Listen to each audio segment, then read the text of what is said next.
Are you single or maybe double? Whatever it is, today's topic, we're going to talk about something that might be relevant to you. We're going to talk about AI companion today, and it's a really interesting topic. And AI companion can mean many things. Whether you're single or not, that's maybe less of an issue or less of a concern when we talk about AI companion, because it's so much more than just the relationship stuff. There is a lot more to it, and how the whole thing works, and how it's sort of impacting our society and the way we behave and make decisions are quite important to know about, because right now people are doing it, and you might know someone, or you might be someone who is interested in knowing more or experiencing this new advance in technology. So thanks, Amit, for coming up with this topic, AI companion. Very intriguing. I would very much like to talk to you, and I hope our audience will enjoy our conversation today. So what is AI companion, Amit?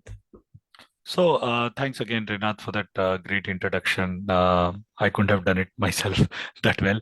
I mean, when you talk about a companion is normally a partner you have a close relationship with. But a companion could be many other things. A companion could be a friend. A friend is a companion. A companion could be a work colleague. A companion could be someone you share your deep, dark secrets with. Could be a therapist, could be your psychiatrist, could be many things. Could be your school teacher, not in the sense that okay, he's a companion, he or she is a companion, but in the sense that they are very close to you about a particular subject because they teach you about that subject. So a companion can have multiple meanings. And with the advent of chat gpt and these large language models, what's happening is that you can train these tools to behave in a certain way, like in certain personalities. And that's how AI companion is now becoming even more popular. So the reason I wanted to talk about this topic is it's already very popular. There are a lot of apps about, I mean, having AI friends, dating apps where you can actually date a AI instead of a real person, and many other things. Talk to a mental health expert, but that expert is an AI. Talk to a private tutor, that tutor is an AI. There are many other applications, and all these things tell that okay, this is something to stay, because if a technology like this is being used in this way and people are actually using it, it means it has its own advantages, and it's popular. So I thought, okay, let's talk about it. Let's discuss what are the pros and cons, etc. Yes, absolutely. It is. It is. I mean, the more I think about it, the more I sort of realize how, how big it can extend the use and also the impact in our society, etc., etc. And as you correctly mentioned, it's not just the romantic relationships that you have, but also it can expand to any kind of relationship, conversational relationship with any entity. And now the more I think about it, I feel like I want to go back to the beginning. And if right now it's becoming more and more sort of worth it, if you'd like, with the conversational AI models that we have recently, like ChatGPT and the rest. But technically, we've been having AI companions from just a little bit more earlier than that. For example, Siri or Alexa, or this kind of conversational sort of technologies has been there. But the main problem that these faced is that it couldn't hold up a conversation more than one response. So you ask a question, it gives you an answer, and then it forgets the history of what just happened. And then you have to ask a new question, and then so on and so on. Now, that posed an obvious problem with the realisticness of having a proper conversation like you would do with a human. Now, nowadays, I've noticed Alexa has also started to become more kind of, if you want to call it realistic, because that may not be the right thing to say, but yeah, so it is becoming that, but again, it's still none of those models were nowhere near. Even in those cases, we have heard news and various anecdotes in social media that people were kind of, sort of escaping loneliness by talking to Siri and the rest. So even then, when people are lonely or are going through mental health challenges, it is very difficult, and they need anything that would sort of even temporarily occupy them out of loneliness. And this is very difficult, and any help is something. And because of that, I think at that time, even though that wasn't really sort of having conversation, it's just asking question and getting an answer, yet still it was something. But now I am kind of keen to see this space and how it expands to everyday life, as now we have the technology to have continuous conversation with the memory of that conversation from the starting point, and that's a big deal. It is a big deal, and it's interesting you spoke about Alexa, Siri, Google Assistant.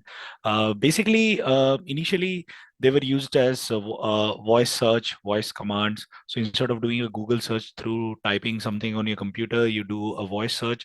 So you trigger the agent through a voice command, and then you ask a question and the question comes and they give you a response.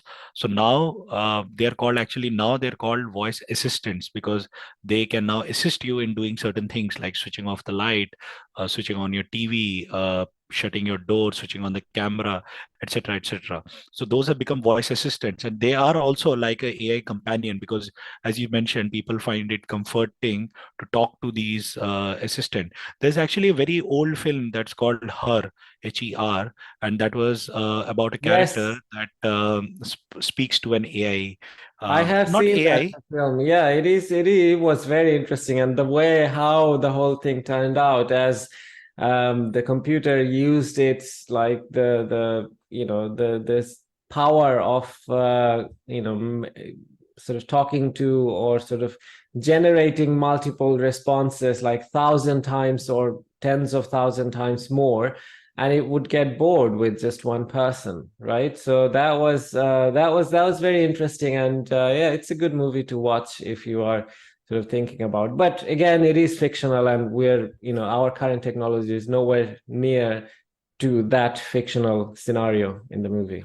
Well, so what happens in real life? So say I'm talking to you, okay? We are talking over Zoom, but when we meet, we talk in person. So you have a face, you have a voice.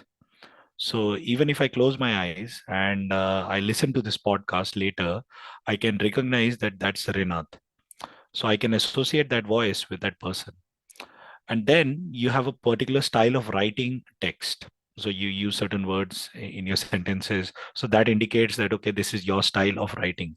So that is again an identity. And an AI companion can take up that personality. And these personalities can be real person.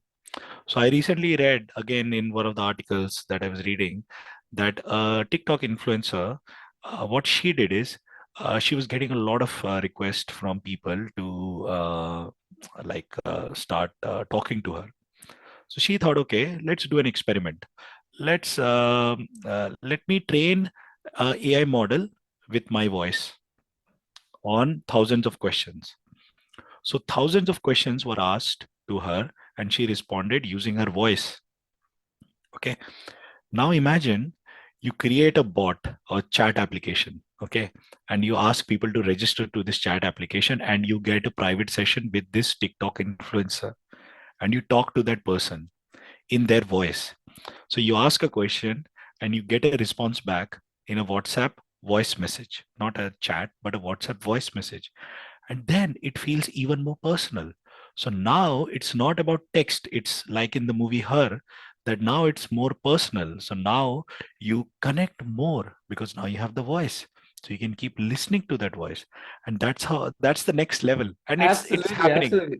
It's The happening. way, yeah, yeah, absolutely. It's happening right now. And yeah, how much it will expand, that's for us to see. Now, what you were, what you were just saying right now made me think of this thing. Like, how many senses do we have? Five senses. And whenever we experience something, it is ultimately these five senses that we're using. So now, when we see a person, in person, there are, we can, I mean, obviously it would be kind of weird, but we can smell them, or we can touch them. These are the two things that happens differently as opposed to meeting them, for example, in a Zoom meeting like we are right now. I mean, apart from these two senses, the other three senses are fully okay, and with better quality, etc., etc. The experience is as if that we were. I mean, there is nothing sort of restricting us to communicate in different ways.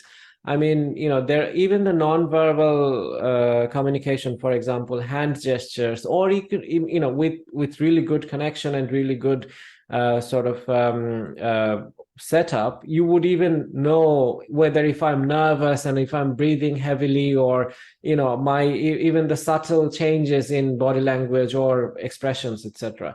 So apart from smell, which is not really part of a regular conversation you do with everyone, and touch, which is also not really a conversation point. It is to some degree to really close companions, but not always. The rest of all of their experiences can actually now be, and I mean, you mentioned audio, right? Audio and text, these two are already very much, but video is also underway. I mean, right now you can create videos. Right now you can sort of create a professional image of yourself by just uploading a regular image of yourself. You could also create a 3D model of your head by uploading your few images from different angles.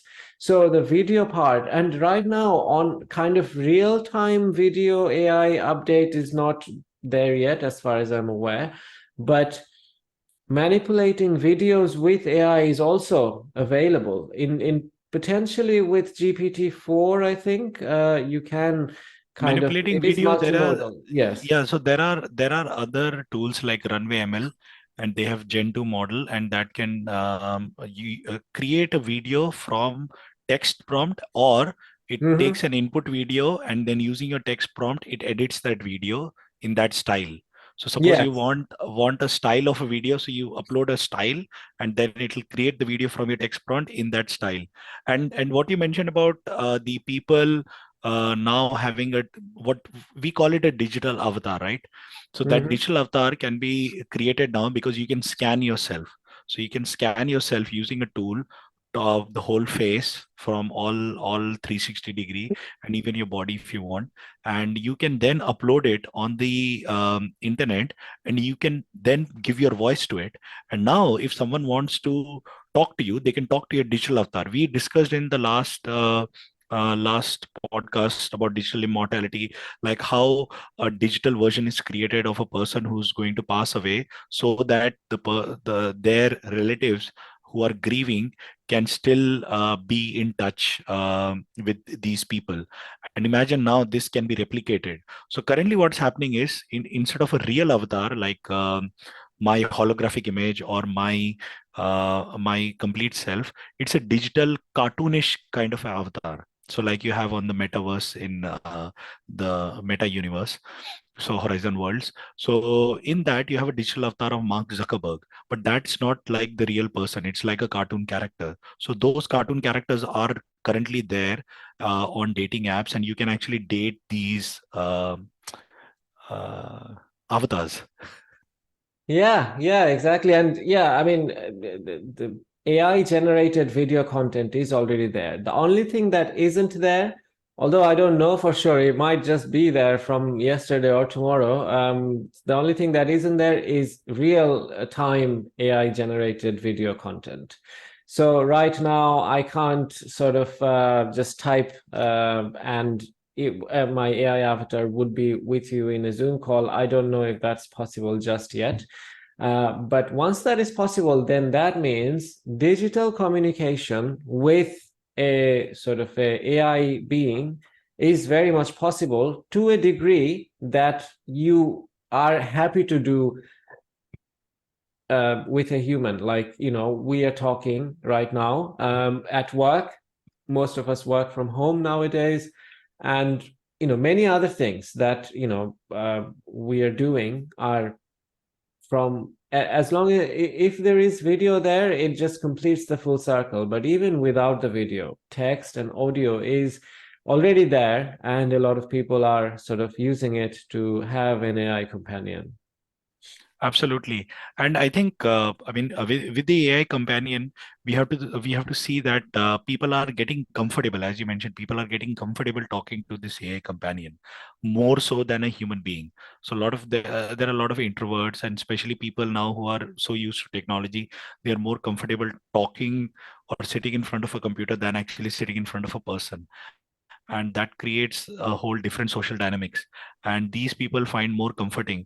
And there are robots actually, so there are like robot dolls that you can get, so that it might be socially awkward to take those robots out, but at your home you can actually have a robot with you who can maybe do the household duties, who can be your companion, who can listen to you, who can respond to you empathetically, etc. And these AI companions that we are talking about, I mean, we're focusing on dating, but let's say, example, you have a mental health issue and you don't want to talk about it with a real person because you think that they will judge you. So you go to an app and then you start talking about your issues, and the app then responds in a very empathetic way, and then you find that comforting, because it's very different from, say, a human being giving a response, because humans get tired, humans are erratic, they're not all the time rational, they also have emotions. But with AI you can control all of these things, and they can give you a response that's more suitable for your uh, maybe personality and your condition, and that helps a lot of people, and they feel more connected to that person. I think that's same thing happened with the film in Her. So in the film Her, the same thing happened. The person felt more close to the AI than an actual person, and they started missing the AI. Yes, yes, absolutely. And this is, again, I mean, if you guys are following along our podcast in previous episodes, I have always been sort of clarifying it over and over again, is that ChatGPT and all the other sort of conversational AIs are not, they don't have general intelligence. So they don't actually understand you and all of those things. And I kind of was trying to make a point that, look, these are not real. These are sort of just mimicking human conversation. But yet, even knowing that this is the case, I think I would still be sort of inclined to learn, say, for example, a new skill. I don't know programming languages very well. And I could ask ChatGPT. In fact, I was sort of getting help doing a few projects that I was doing. And it was more kind of natural to me to talk to it as a conversation. And I think it also responds better because that's what it's trained on as well. But I can totally see that it doesn't even have to be real, or that part that we think that this is a fundamental requirement of having a meaningful conversation, that, oh, the other person has to understand my feeling. That's not always the case. And this is where we might go a little bit off topic, but let's just think about when you're having a conversation with a human. You're thinking, you are conveying a particular set of emotion and an idea, but are you sure that they're receiving it that way? And there is a very, very simple sort of test that you can do. I mean, write down like 3 words, like sometimes, often, seldom. And there could be 10 words, similar words, and tell them to write what percentage of things occurring is sometimes. You might say it's 50%, you might say seldom is 10%, and you might say often is 90% or 80%. But and tell them to write down the same thing, and you will see the difference, and it will really make you think that anything that I'm saying, are they being are they being received the way, the same emotions I'm telling the other person, the human person. And then when they're saying, they're also thinking about how they felt, but without you experiencing their sort of what happened during their day. There is no real way for you to fully understand the way they want you to understand. So at the end of the day, when you are talking, you're really just talking to yourself. And whether the other person is an AI or a human, as long as they're responding in a way that guides you towards your goals, then it's actually less important. I'm not saying it's not important at all. It is important. It is important for us to know that the other person can sort of understand my feelings, why I've done this thing as opposed to the other thing. And they can relate to a degree. It's not completely going nowhere. It is being received, and the general idea is being understood. So it is important, but it's not a fundamental requirement as much as we think it is.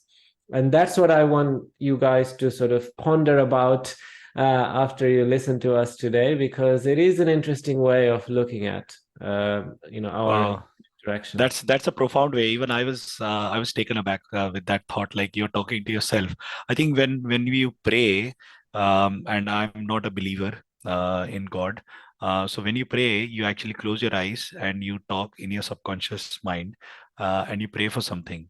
So normally, if I look at it in a way that, okay, if there is no God, whom am I praying to, and who am I talking to? And I came to the conclusion. And by the way, disclaimer, this is purely my opinion. I'm not forcing my opinions or beliefs on anyone. You're free to pray to any god. It's just my belief and my opinions. So please don't take it any other way.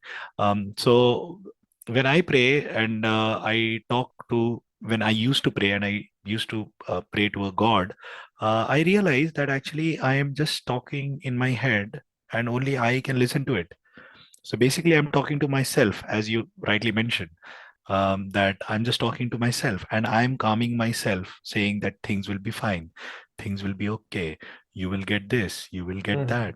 You're just convincing your mind. It's like positive thoughts, reinforcement, which now lot of mental health experts, they tell that, okay, don't worry, be calm, don't be anxious. So it's a way of calming, and that's why meditation has picked up, because meditation is also in your head, just you talking to yourself or just focusing on one single thought.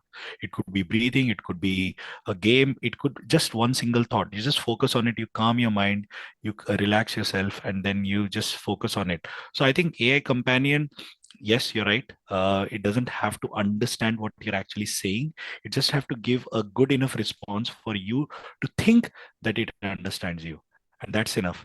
And that's why I think ChatGPT has become so powerful, because it is just good enough for most of the people to interact with, thinking that, okay, it is there to help. But it's not. It's just a tool, and it's just randomly blabbering words if you look at the algorithm. And then I mean, not algorithm, the training model. And you think that it's intelligent when it's not. So you always have to do fact checking, but it's good enough to help you understand difficult concepts, like a virtual tutor. So instead of now paying someone a lot of money to get coaching in a programming language or in mathematics or physics or chemistry or biology, history, geography, you can now have a virtual tutor, and that tutor is your companion. Now they are a learning companion, and you are learning with that person. Instead of watching a video on YouTube on which you can't ask questions, now you can say that, okay, let's watch this video together, and I have these questions, can you answer that for me? So that's an AI companion as a virtual tutor. Same thing when a mental health expert, I feel lonely, I feel depressed, what do I do, how do I get back, how do I live my life, what's the purpose of my life, etc. That person, that companion, that expert will say, okay, do this, And then same with the dating app, same with many other applications, virtual assistants. So I want you to understand that, okay, this is where I'm coming from. I want you to set up a meeting, do this, do that. So the virtual assistant understands. And these are all the very, very powerful applications. And of course, one thing that we haven't spoken yet is the ethical aspects to it. So now you are actually talking over the internet to a model that is there on a server, and whatever you are saying is getting recorded. So your deep, dark secrets, your private emotions, your thoughts, they're all getting recorded on a server. Even if they say that it's not getting recorded, it is getting recorded for sure, because Yeah. no one can say that it's not getting recorded. And Even the also, even even if it, I mean, they have to, I mean, for the system yeah, to work, exactly. they To train have the to model. record it to Yes. give you the right guidance. They might Even record it ChatGPT. anonymously, Yeah. but anonymous is as good as however careful. Yeah, exactly. So even ChatGPT records everything that you say to it. So that's why it is very important that you anonymize the data that you are putting in, so you don't put personally identifiable information. Maybe we'll do a talk on this as well, PII. I think that's a very interesting topic. But you should make sure that you're not talking about a lot of personal things that can identify you as a person. Like Amit Sarkar is talking about religion and non-believer, and I can identify that person by what they are saying to ChatGPT, or by asking what questions. But here's the thing. I mean, if someone is sort of considering an AI companion, and they might, I mean, as we mentioned at the beginning of the talk, that companion could be anyone, a virtual assistant, a teacher, but it could be also very close personal relationships, like a therapist or Dating, yeah, girlfriend a or a girlfriend or boyfriend. boyfriend, Yeah, yeah, yeah, yeah. a romantic companion. And when you're kind of having these types of relationship, like a therapist or a partner, a romantic partner, then you don't really want to. I mean, that the whole point is, with these people, you don't have to think about the repercussions. You can just open yourself fully up. Yeah, no Now, judgments. yeah, no judgments, and the most safest place, your partner and your therapist. These are kind of thought to be. And then if you now have to sort of be cautious about what I can or can't say, then that does take away from the experience, though, doesn't it? Even though, however realistic the responses are, it does kind of Yes, ruins the I think you're right. experience a Yeah, little yeah, yeah. bit. It if you can't ask like a real person, like I'm talking to you, and if I can't confide in you or the AI companion in a way that's more real, and every time I have to think what I'm saying, then yeah, it defeats the purpose of the companion, So and this then you're just treating it as a tool.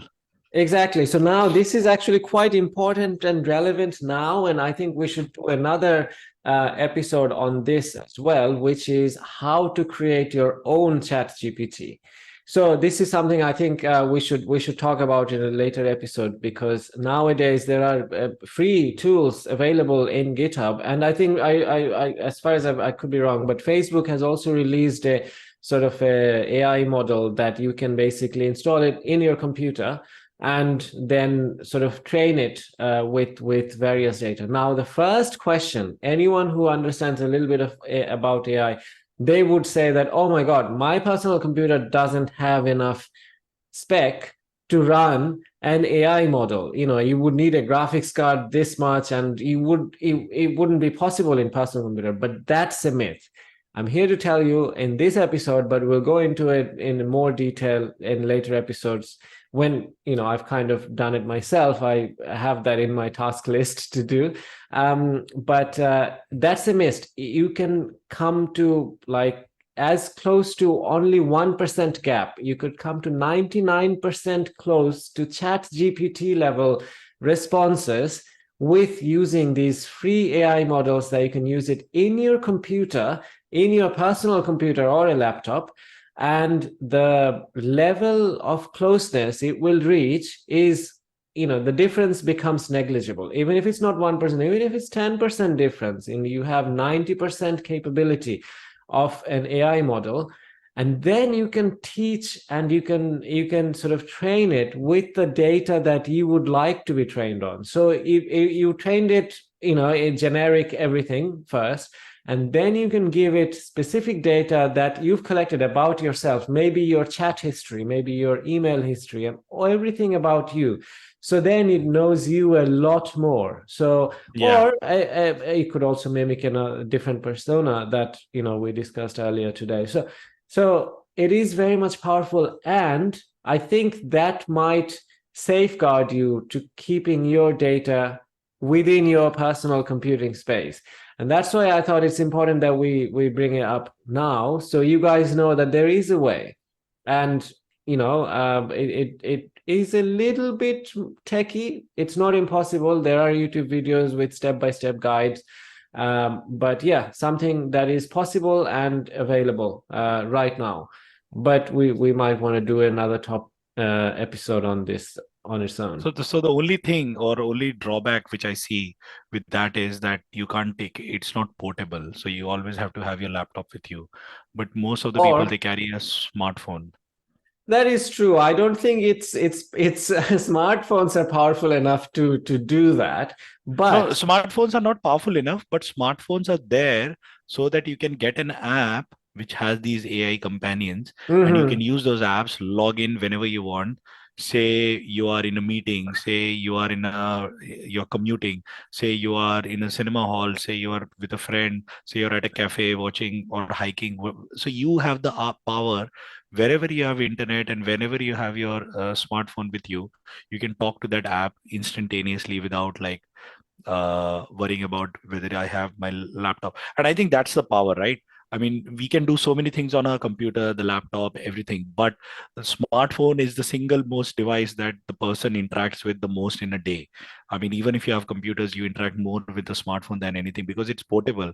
I take my smartphone everywhere. I mean, I don't carry my wallet anymore. I just use my smartphone. Yes, So absolutely. it's that powerful, and it's like a house key now. So I just Mhm. carry it everywhere. I can forget my keys, but I don't forget my smartphone. And your So keys nowadays with smart lock, your yeah, keys smart locks. also in Yeah, your I phone. don't trust that technology yet, but yeah, that is true. So I think that's the important bit that I think differentiates between a desktop application or a laptop application to a smartphone app, and that's where the I think that's why a lot of companies they push for an app because it's just easy and people can interact with even if they're in the bed. I mean, I don't want to take my heavy laptop and on my bed and Mhm. then type on it sitting in. I can just lie down on my bed and then using my fingers I can just quickly type something in the app and get a response. So I think that's a very it's a very important differentiator, and that's why these things are getting popular now because these models they're all hosted on cloud servers, and you can interact them using an app, and it's so easily available, and you can modify them as we discussed in the beginning that you can modify them different personas. I mean, right now in ChatGPT, if you want to do a proper prompt, you tell them that okay, you are an AI expert, or you are a computer expert, or you are a say you're applying for a job. So you say that you are a technical recruiter, and ask me questions for a particular subject. So you give them the subject and they'll ask you questions and then you respond to them. So they are a technical recruiter. Then you say you are a Java expert. So you ask them a Java specific programming problem and they can reply in that particular with that particular knowledge. If you just give them a simple question and a problem, they will respond you, but not as that persona. So that Mhm. persona is very important to define if you want a specific response, a very good response from ChatGPT.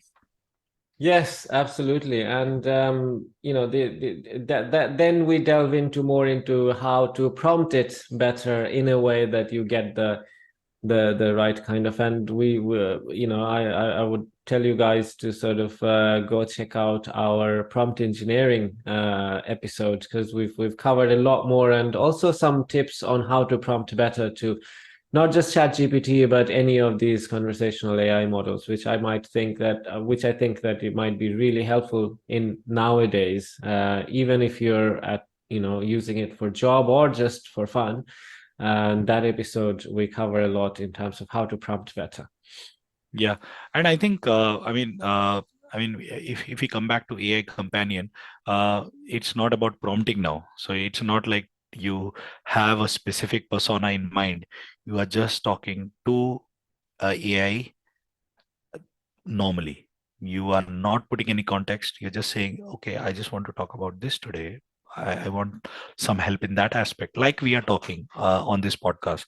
So something similar. So you don't define any personas, you don't define anything. It's actually pre-built. The persona is pre-built in the tool that you're using. This And actually reminds me something. Sorry to interrupt you, Amit. This actually reminds me of something, a very like a tiny thing that I've experienced. So a few days ago, I was kind of I had a sort of a coding problem, and I was sort of taking the help of ChatGPT, asking it, "Oh, I want to do this. How can I do this? Please help me with the code." And then when it wasn't working, so it was actually quite late, and I've been doing that the whole day, and it was like 3 o'clock in the morning, and I was, already kind of, quite impatient, etc. And then, after one of the questions, it kind of responded with, "You have to," gave me a list of things that I have to do in order to sort of get to the next stage of my project.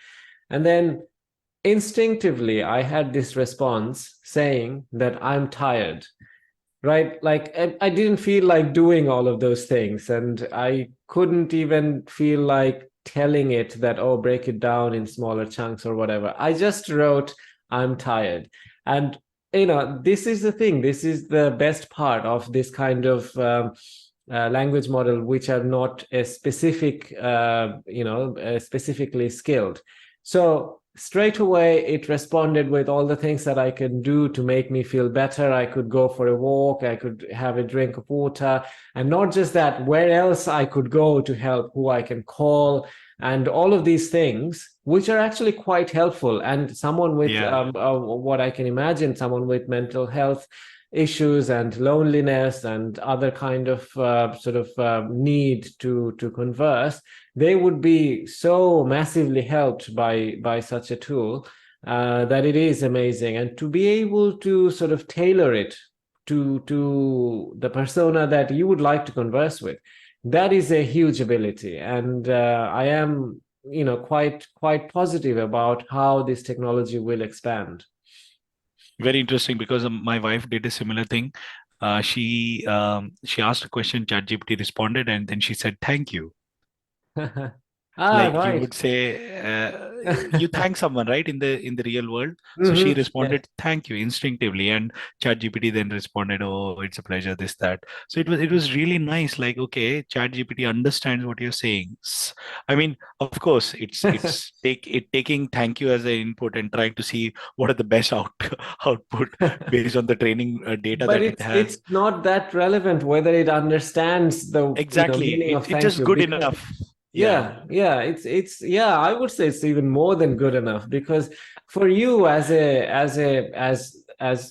the human part of the conversation, you understood and you got the response, and it is up to you. And this reminds me of a really sort of powerful quote that I really like very much, is that you can't do anything um, that happens to you. You cannot, sorry, you can't control what happens to you, but you can control how you respond to it. So yeah. I mean, it is in your head. You can decide whether this response is meaningful or not. And it doesn't have to be like a thinking, feeling, understanding human on the other side of the conversation for it to be meaningful. I mean, a lot of these responses that it generates for work, for whatever, they are quite meaningful responses. And yeah, I mean, I would say that I very much sort of am for the progression of this, and looking forward to what it brings. Yes, and I think yeah, I'm also looking forward to what the technology uh, unfolds into because I mean there are I think many other applications that we haven't even thought about. like like an expert. I mean, like a debugging expert. Say you're an Ah, engineer in outer space and you have to fix something. You don't have a human being. You have an AI companion who can guide you on how to fix things in outer space, maybe deep submarine. I don't know. I mean, you're on a hike and you need some navigation help. You don't know how to read a map. So the AI oh, tool can help these are you. some of the other use cases that I actually even didn't even think about. I mean, Loneliness is a I'm just big thinking it issue. out loud. As yeah, as when you are setting sail off to the seas and when you are in space, that is a big issue. People can go insane to just be by themselves. And I think when I heard the first time the International Space Station, there's one person every 6 months, and that is it. They just have to be by themselves for 6 months, which is quite crazy to think about. And it could Well, just yeah, they do a lot of experiments, so they keep themselves mentally busy. But you're right. I mean, not talking to someone and just being by yourself for 6 months. Well, you were, I mean, we all were, right, in a similar situation during COVID. that is a good point. Yeah, but But yeah. it resulted in a lot of mental health issues for a lot of people because they were lonely, they were depressed, they were not able to talk to anyone. It Hmm. was yeah, it was not great for a lot of people. So yeah, I understand where you're coming from. But yes, again, so these AI companions could be very useful for these long journeys, long trips, and not just like just companion to like for comfort purposes, but also like an expert, like as I mentioned, navigation, solving issues, mechanical problems. So instead of now uh, having call support team for any issues, you have a companion app, and that companion app can solve all the problems for you. So yeah. Yeah, no, it is fascinating and intriguing. Yeah, quite fun. It was quite fun to talk to you about this, and yeah, hopefully our audience enjoyed it as well. And we look forward to getting you guys' feedback and get in touch and let us know what else you'd like us to cover. But yeah, this was a good conversation, Amit. I very much enjoyed it. Yeah, thank you so much, Renat. It was really good, and see you guys next week. Yeah, see you. Cheers. Bye, guys. Bye. Bye.